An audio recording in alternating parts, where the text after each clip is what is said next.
I hear a lot of women panic at the last second about their grooming. Like, oh my God, I didn't have a chance to shave. And they give you this paper gown and they are like, okay, make sure you have it with this side open. And I'm always like, oh my God, what side did she say I have to have it open? Is it the front? Is it the back? Like, I don't remember. Does that happen to anyone else? I didn't know how to wear that thing. So I decided to just stay naked on top of the bed.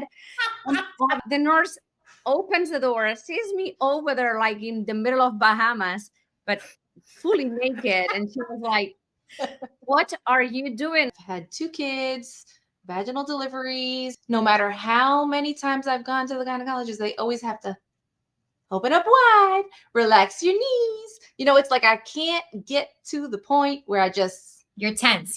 Yeah. Scoot down even more.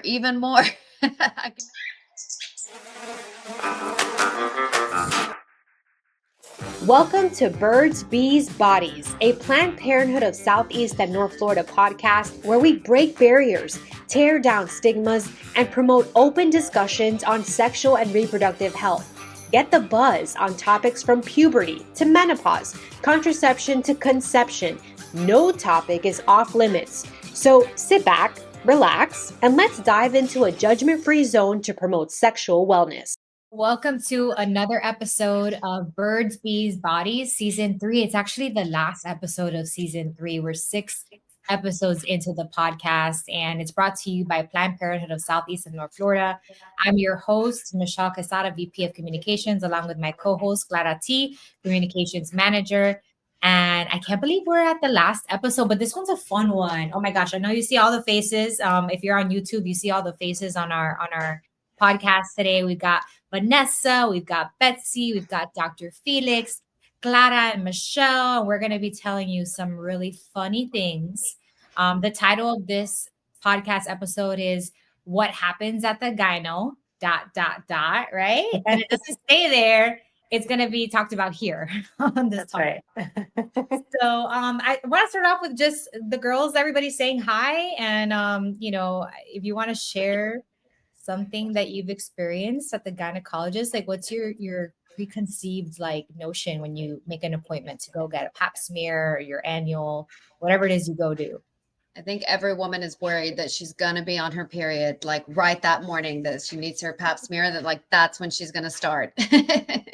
Oh my goodness. As a gynecologist, I'm just going to jump in there and say, we don't care. And they always say that it doesn't matter if you're on your period, because I'm one of those who's called and tried to cancel and move the appointment. And I'm like, no, I just started my period. I can't do this pap smear. And it's like, no, it doesn't matter. You're good. Yeah, it does. We don't care. We don't care. If you have a super heavy flow, then we may not get the cells. So most of the time I'll ask, is it heavy? Is it a bad flow? But most of the time we don't care. Wow. Hey, I'm Dr. Cherise Felix. I hear a lot of women panic at the last second about their grooming. Like, oh my God, I didn't have a chance to shave. We don't care. Yes. So on that note, I am a program director in the Department of Education. That is my panic all the time. Oh my God, I didn't groom. As a woman who has been married for a number of years, maybe I'm not so on the grooming. I don't keep up as I should. And so, yeah, when I show up, I'm like, man, I did not prepare for this. I'm sure it used to be a concern. I recommend laser. If you haven't done laser, it's the best thing ever. But I do feel the same thing when I even do that when I go get my pedicure. I'm like, I have to shave my legs. These poor people are gonna do my legs. They're gonna pull up my pants and up to my knees to do my pedicure, and I'm gonna be all hairy down there. I don't know.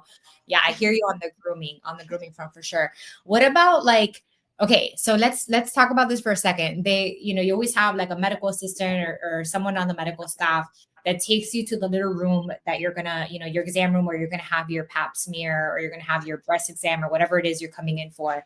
And they give you this paper gown And they are like, okay, make sure you have it with this side open. And I'm always like, oh my God, what side did she say I have to have it open? Is it the front? Is it the back? Like, I don't remember it. Does that happen to anyone else? Well, I was a medical assistant for a long time in OBGYN. So yes, and I would always make sure to lay it face up so that the opening was in the front. So hopefully that would like take away some of the anxiety about it. Well, at least you guys knew how to use it. My problem coming from Europe was that the first visit, they told me, go in there, get naked, and it's the idea I got. That's it. I didn't listen the rest of the sentence, I guess, and put on that thing, the white Paper thing. gown, yeah. Yes. Well, I totally ignored it because I couldn't find the side or I didn't know how to wear that thing. So I decided to just stay naked on top of the bed. And obviously, this hasn't happened just once. That's another problem, but that is another problem we can talk about in another episode, and it's about memory. Right? But I just got naked, lay down over their legs open, and I was like, yeah. And the nurse opens the door, sees me over there, like in the middle of Bahamas, but fully naked, and she was like, "What are you doing?" I was like, I don't know if the doctor wants to see my boobs, my down there. I don't know. I'm not sure. So I was like, yeah, but wear something. And I was like, I don't get it. It's either you get naked as you told me, or I don't. So you shocked them too. You thought you were gonna get shocked by having to wear some paper I was gonna do the boobs, touch out the thingy that they all that. So I was like, I mean, easy for her. So funny. Wait, And so I now don't you have know me why- curious. I Is don't it know like why that it's in so Europe? Do you just uncomfortable. lay naked on the table in Europe and they check you? I mean, I guess it's because I am a daughter of a doctor, so I get naked and I don't care at all. I know that some of my friends do get naked as well, and they don't really mind. And other people do put those gowns. I didn't do it. So yes, the nurse was shocked and she was cracking up. And right after the doctor came in and she was like, "What's going on?" I told her all this, and she was like, "Hey, whatever you want, but if you feel more comfortable."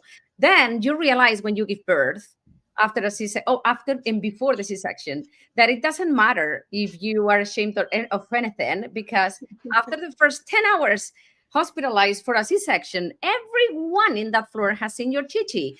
So who cares? Here's the truth. They come from dilation, 0 centimeters, 0.5, 1 centimeter. So up to 10, you have 14 people touching your chichi. Including the student. Do you mind if the student comes and checks you after I already did and confirmed? Exactly. Sure. Do you really think about going to the OBGYN and putting the gown? No, I can be naked. I'm fine. My issue with the little paper gown, is that it's just short, right? Like it's short. It's just the shirt. And so I always have this, like, I'm impatient. So I'm waiting. I'm in the room and I'm like, ooh, is somebody coming? Did they forget about me? I want to go and check. So I'm hiding behind the door, butt naked, front covered. You got to really angle a certain way to make sure and see if somebody's coming. So I have the opposite fear. I feel like they're always too fast. Like, I'm like, I got to take off my clothes fast because they're going to knock on the door. They're going to come in and I'm still trying to get naked and I'm still trying to get under this paper gown. So I'm like trying to go like Speedy Gonzalez here. Like, okay, I got to take my bra off, take this, hide it over here, put it in here to get on the table so that I'm fully covered by the time they come in. No, they are fast. I bet, Dr. Felix, you don't even think about that when you're knocking on the door to come in. Like, that's not even a thought in your mind. It is a thought. I don't know. I was about to say, like, I don't know why it's so weird for us as physicians, but like, I don't want to be in the room with you when you get undressed. And if I'm coming in to do, like, if you come in for a complaint and it's specific and I'm going to do a vaginal exam and I walk in and you're fully naked, Clara, no, I can't. For some reason, I can't do it. I need to step out and have you put your bra back on. Like, I can't, like, Okay. very site specific. The same. They are all the same, more or less. So. Even if they're covered, even if they have the drape on? Well, if you're covered, but still, in my mind, I'm like, she's got to be uncomfortable. Yeah. Like, when I go to the doctor, if I want you to look at my knee, I want you to look at my knee and in my eyes. I don't want you to look anywhere else, right? So if I'm doing one thing, like if you come in for a breast exam, but you're fully naked, I'm going to step out and be like, Said, put the rest of your clothes back. They'll tell you because I mean, I remember when I was pregnant too, I mean, you're not going in for a breast exam, you're going in to do a vaginal check. And they tell you, like, if you're wearing a dress, like only from the waist down, like get undressed from the waist down and you stay dressed above. Or if you're doing a full pelvic exam and then also breast exam, then they'll tell you, like, make sure you're naked, use the gown. There's also a little paper sheet that if you want to put the paper sheet also, I'm always like, okay, like my butt's showing, like I'm going to cover my butt with the paper sheet. Because the door's always in the back. Always behind. Always in the back. I feel like for the annual though, they always say like get completely naked for the annual. And then if you're there for a problem or something else, then it's just the waist down. I used to get so nervous. I don't know if this is even like the same now that everything's on the computers, but you would hear the doctor come down the hall, your chart, it's in that little pocket on the door. You could hear them pull it out. And you're like, oh God, what are they rating? Like, what are they this? And then if they don't come in right away, you're like, oh, is something wrong? Like they're thinking about like, that was the most anxiety provoking. And we're like walking down the hall. She's here for a vaginal infection. Or She's got something. It's a horrible odor. Yes. Is that happening? Maybe. Oh my goodness. I would be mortified. I'd be mortified. I know. I had somebody come in one time for a well woman exam, just a regular well woman exam. And they were naked? Wait, what happened? Get out by yourself. She can't even say it. She can't say the story. So I went to, everything was fine. And we were having our little, bonding moment, chit-chatting and everything. And I put the speculum in to do her exam. And I saw this like purplish gray shiny bubble in her vagina and like freaked out, like yanked the speculum out, was like, oh my God, there's something in your vagina. And we were just looking at each other. She sat up and she looked at me and I was like, I don't know what that was. And she was like, well, what is it? And I'm like, I don't know, like lay back down. So she laid down and I put it in again and I still couldn't figure out what it was. And I reached in there and I was feeling around and pulled out a whole string of anal beads. A whole string, like a whole, like, oh my God. How do you not feel that in there? How does that was the next and isn't that the wrong discussion entrance? Oh my gosh. Well, yeah, I guess that's the first question, right? Like, how did it go in there?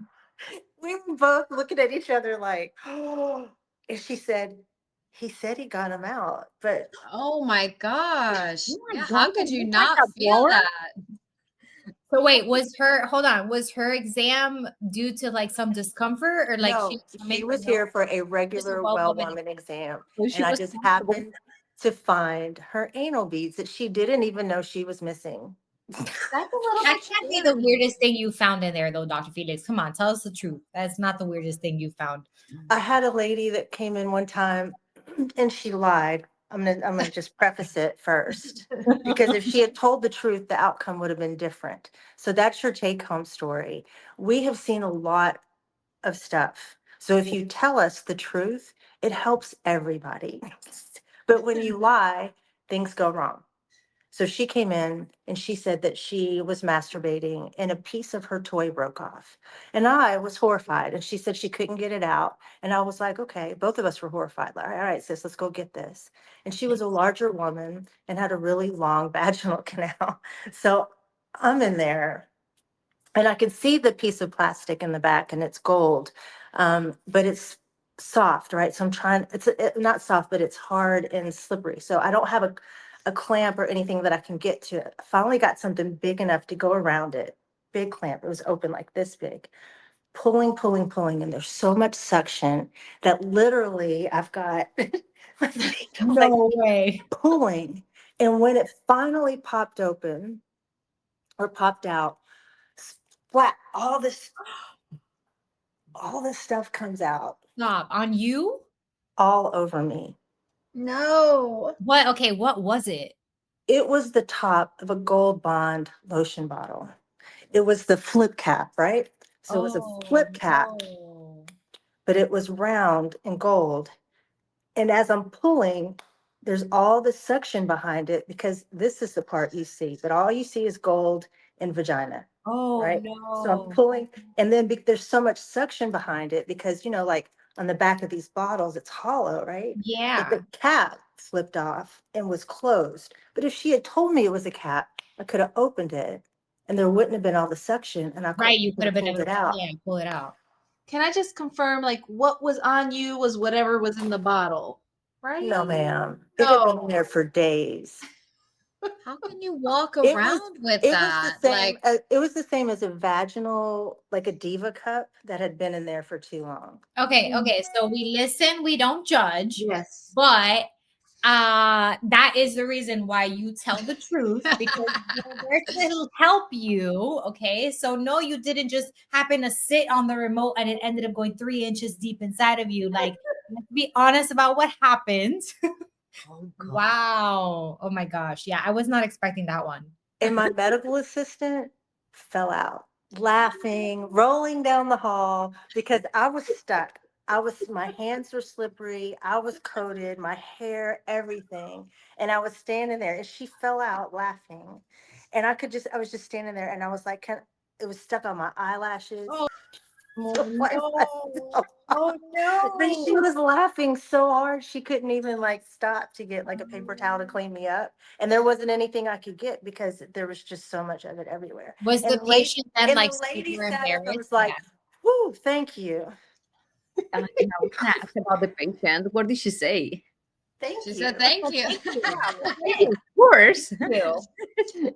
I was like, this is not a toy. It's not Dr. a Felix, toy. couldn't that cause like a major infection? So that's the second take home message. I don't do that anymore without a full face shield. Yeah. Yeah. We live and we learn. Oh yeah. We 100%. listen and we don't judge. We listen and we don't judge. Oh my gosh. The other thing I think is really, really funny is when people come in, like I think there's this panic at home. Like, I don't even know. Sometimes there's a panic at home between couples. I'm going to the gynecologist tomorrow, so we can't have sex, right?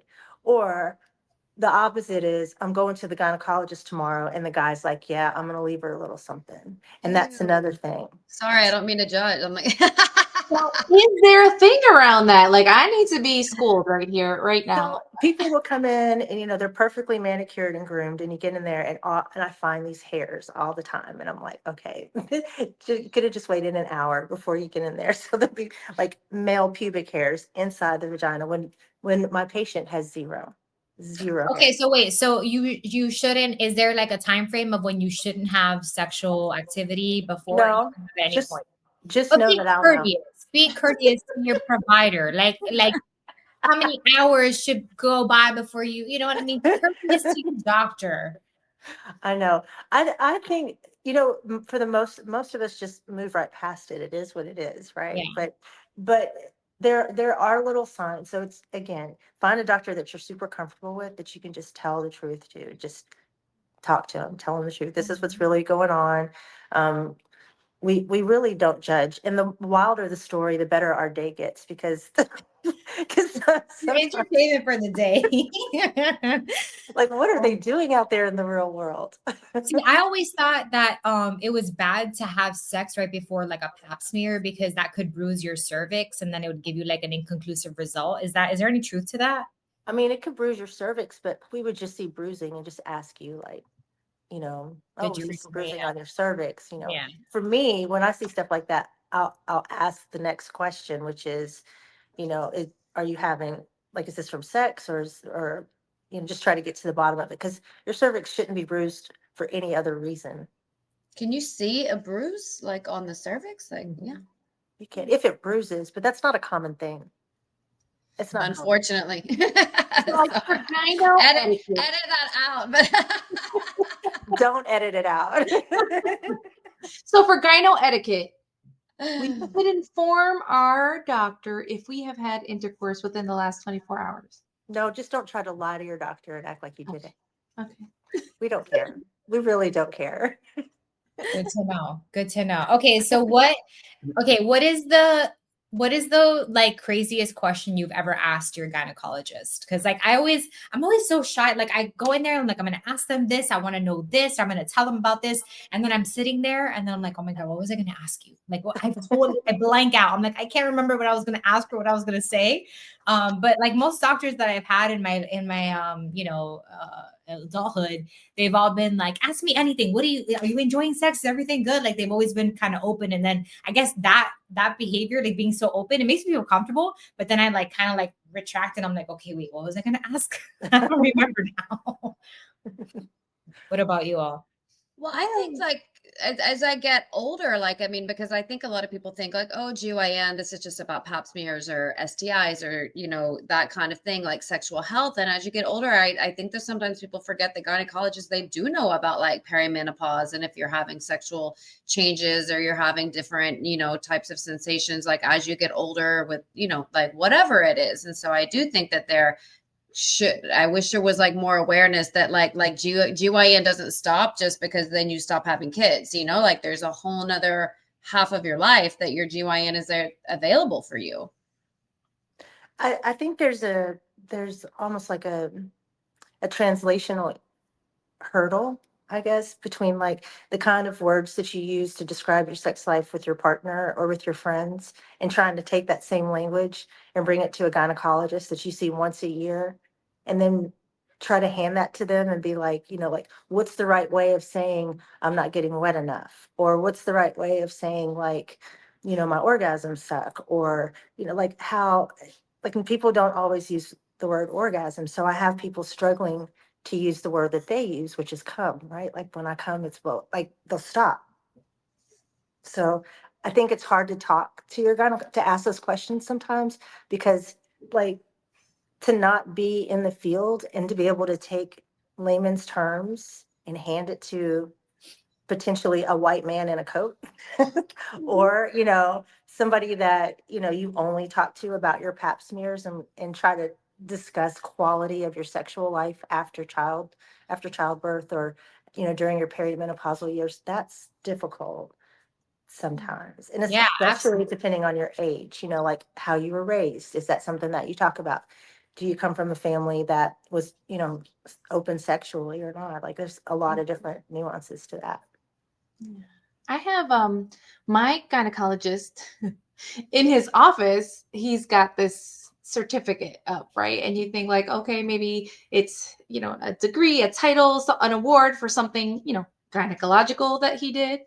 No, his is an award for stand-up comedy. Right.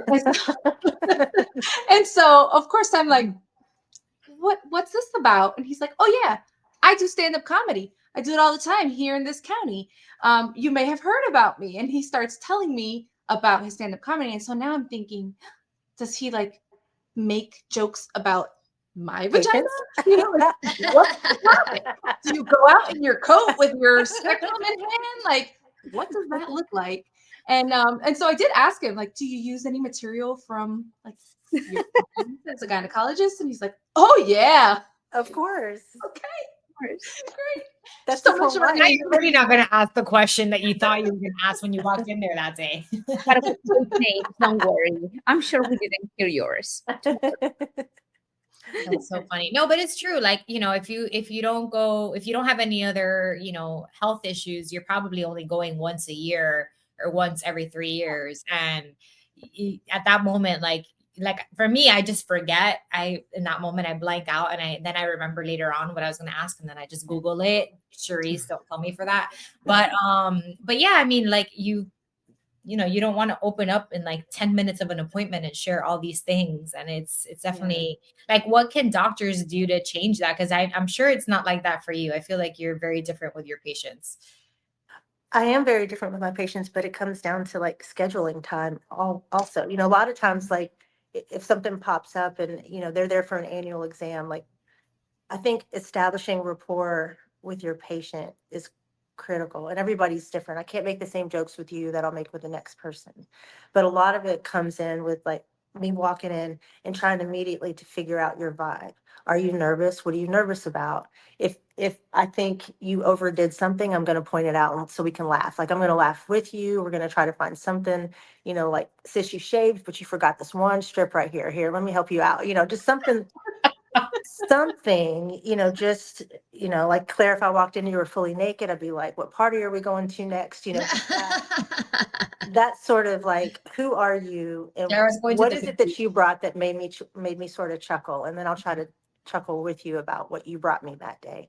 And then from there, if you have, if you feel comfortable and we want to talk about it, a lot of times I'll just ask you to come back. Like, let's make an appointment where we can really talk about all of this stuff and make it soon. It can't be next year. You know what I'm saying? Like, come back in and just trying to keep the vibe light and let you lead. And sometimes you're leading with your body language. Sometimes you're leading, with how you're dressed. But there's usually something I can pick out from everybody that just makes me go, wow, look at that. Whether it's good or bad, like, you super nervous? Are you happy? Are you silly? That sort of thing.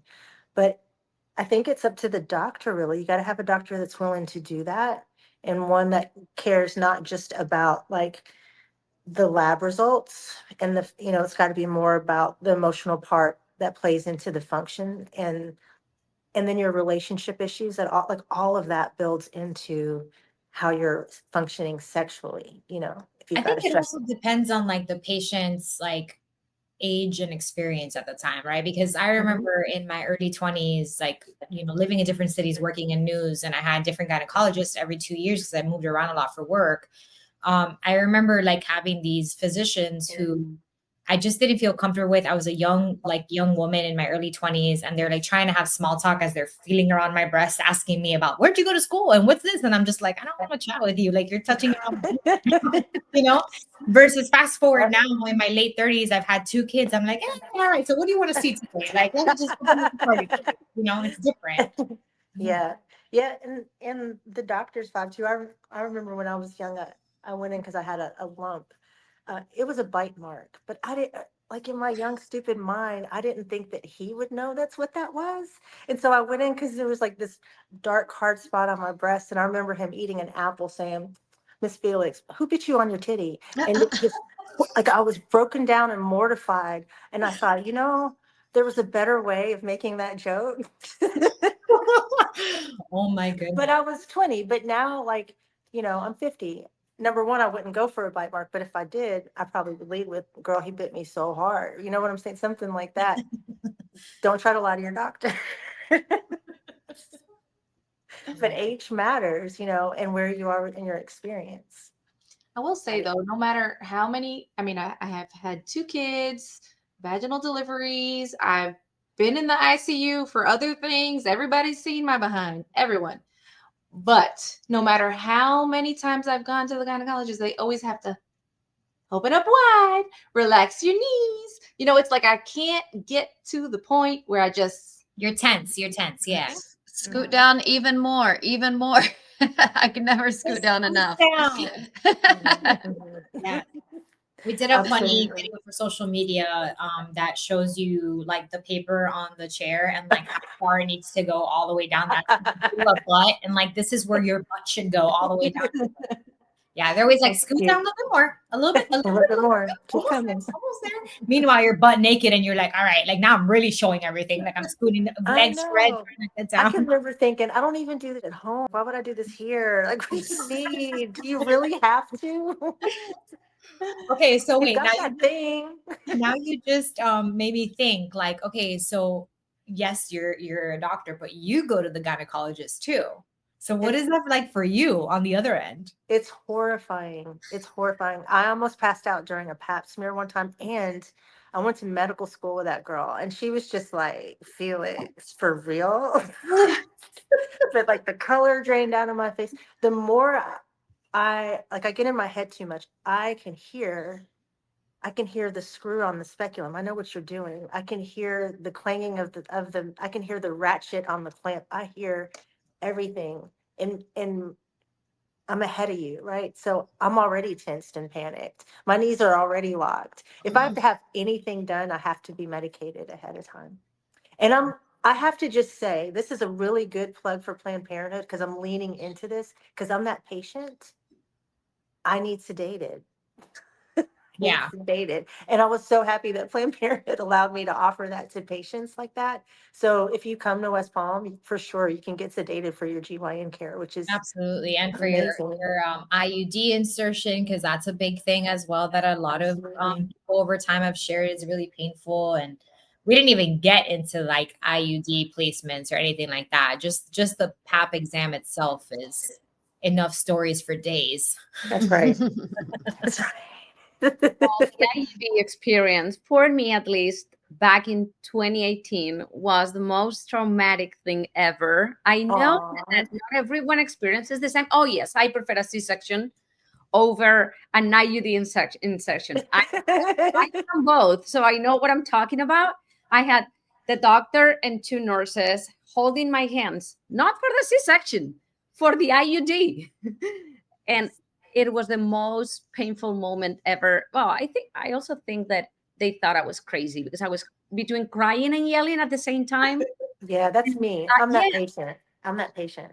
So I- Claire, I'll put your next IUD in. I promise you it'll be No, no, totally no, no, no, different. no, no. I feel like the IUDs are like because the setup takes like the actual. I feel like the actual insertion because I have two horror stories too. I've had three or maybe four IUDs in my life. Two of them they had to take out like surgically because the doctor, a male, just could not find the string, could not get it. Tried to do it with ultrasound guidance, couldn't do it 2 times in a row. I was like, this is ridiculous. So the next one, when I was working as an MA in an OBGYN clinic, there was like several IUDs that were about to expire. So we were going to have to throw them out, which was just breaking my heart. I was like, forget it. Mine's in for mine. I need to get mine changed in a year. Let's do this one. So in between patients, I room the patient, get it ready. The doctor goes in.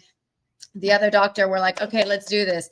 Timing it, had it out, the new one in 4 minutes and 20 seconds. I jumped up, like went back to work. Like the other doctor didn't even know that I was doing. So I mean, I think that it's like it. I think it just shows that it technique. so varies from Right. person to Yes. person And for also, sure. When you haven't given birth before, I was told it's more painful that after you already had babies, Vaginal vaginally, deliveries. right? I Doctor. never had a vaginal delivery. Okay. No, but I just think it. I That's just think it just- really. that's theory. That's It's theory. it's That's every some- person is different and every person's technique different. Yeah. or whatever, or even Yeah. like your mindset. Like if you, I think also I knew I was like, okay, we're gonna do this. Like I didn't even have time to like, Process. get nervous because it happened so fast. Yeah. I don't know. Like again, I don't know what this says about my vagina, but it definitely was not painful at all. It was like 1, 2, 3, I'm done. Yes, I had 2 vaginal deliveries. And my kids were big, so maybe that's it. Oh my gosh. I It feel like wasn't we should easy. title a book with I those was gonna stories, say birth stories. I don't the title of the book, birth stories, should be I don't know what this says about my vagina. And then it's just awesome. I love it. Yeah, I think it's different for everybody, right? Like everybody for has a sure. different Yeah, that's why I wanted to put like so if like the option or that I mean because I have my my daughter's best friend, like same thing. She really like it was so hard for her. And of course sedation wasn't even an option, like Yeah. which is Yeah. terrible.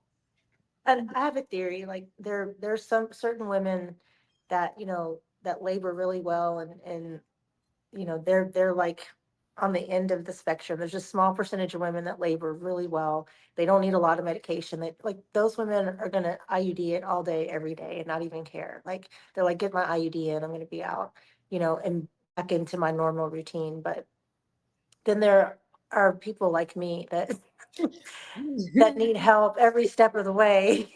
Me and Clara, yeah. Clara and I were not meant to be the village birthers at all. I almost delivered my second in the car. Yeah, From the moment they like put the bracelet on me and I delivered her, it was 11 minutes. That's how long it took. wow. So there was no time for the epidural, which I begged for.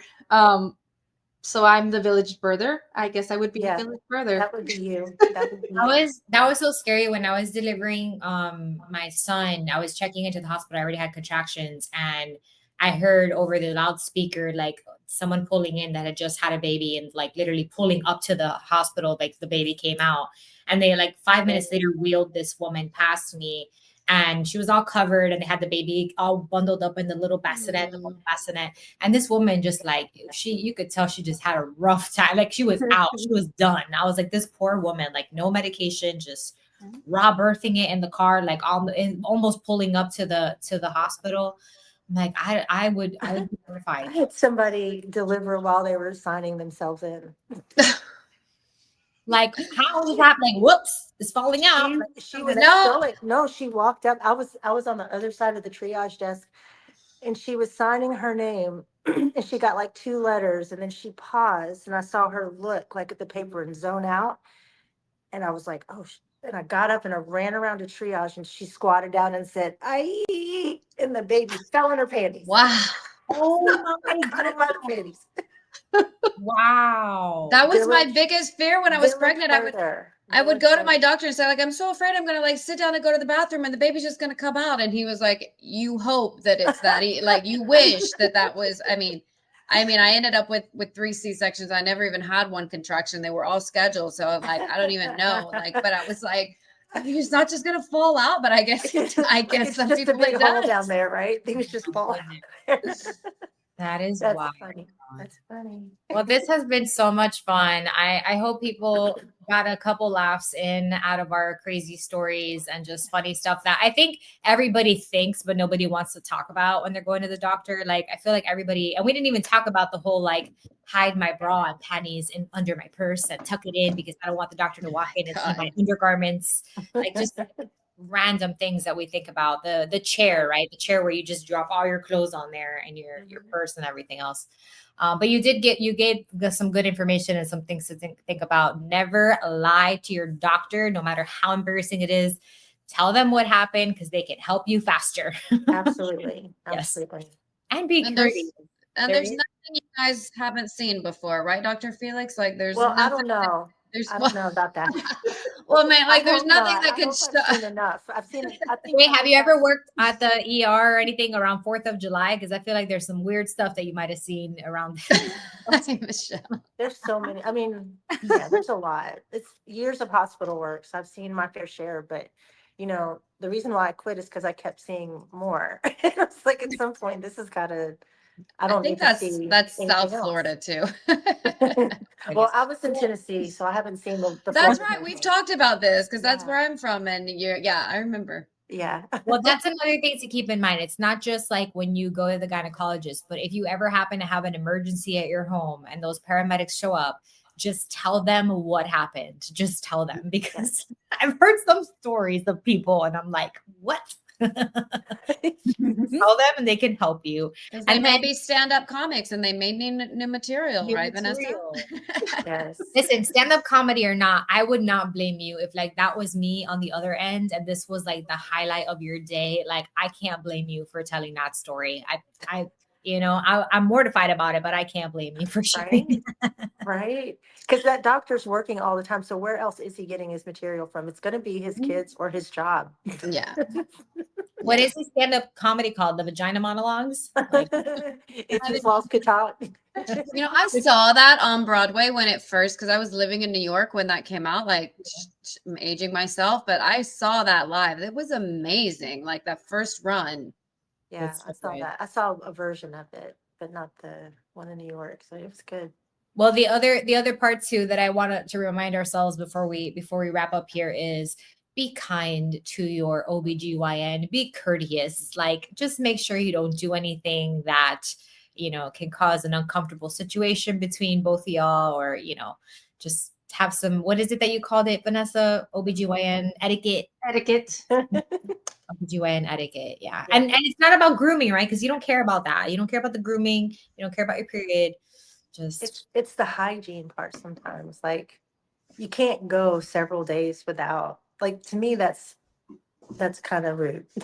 It's kind of rude. days. You should be washing up, I would hope, before you So head.